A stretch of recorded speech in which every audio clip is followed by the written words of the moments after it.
My father came from Japan in 1905. He was 15 when he immigrated from Japan. He worked until he was able to actually build a store. Let me tell you a story in the form of a dream. I don't know why I have to tell it, but I know what it means. Close your eyes, just picture the scene as I paint it for you. It was World War II when this man named Kenji woke up. Ken was not a soldier.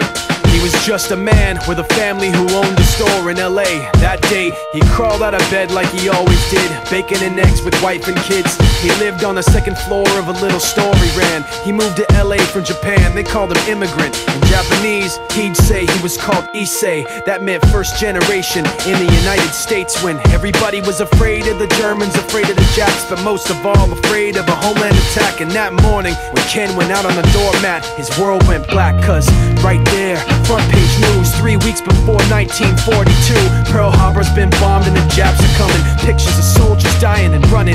Ken knew what it would lead to, just like he guessed. The president said the evil Japanese in our home country would be locked away.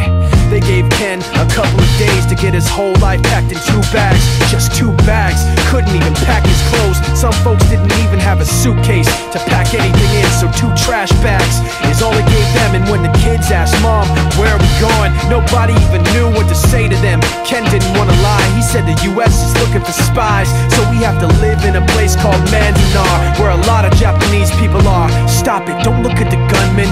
You don't want to get the soldiers wondering if you're gonna run or not, cause if you run then you might get shot. Other than that, try not to think about it. Try not to worry about it being so crowded, cause someday we'll get out. Someday, someday. As soon as war broke out, so the FBI came and they just come to the house and you have to come. All the Japanese have to go. They took Mr. Need and people couldn't understand why they had to take him, because he's just innocent laborer. So now they're in a town with soldiers surrounding them. Every day, every night, look down at them. From watchtowers up on the wall, Ken couldn't really hate them at all.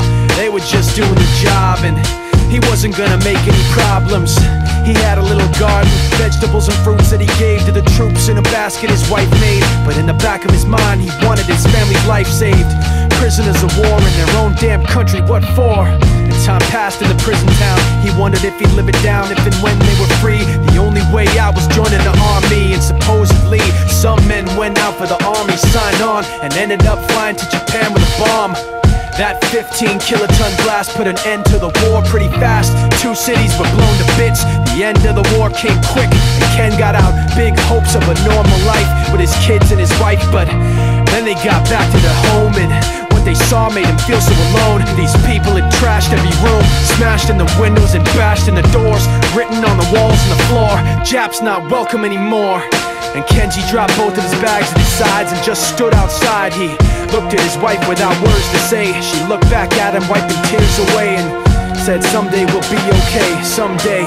Now the names have been changed, but the story's true. My family was locked up back in '42.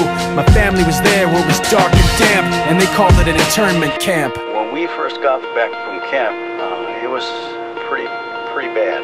I remember my husband said, "Oh, we're gonna stay till last." Then my husband died before they closed the camp.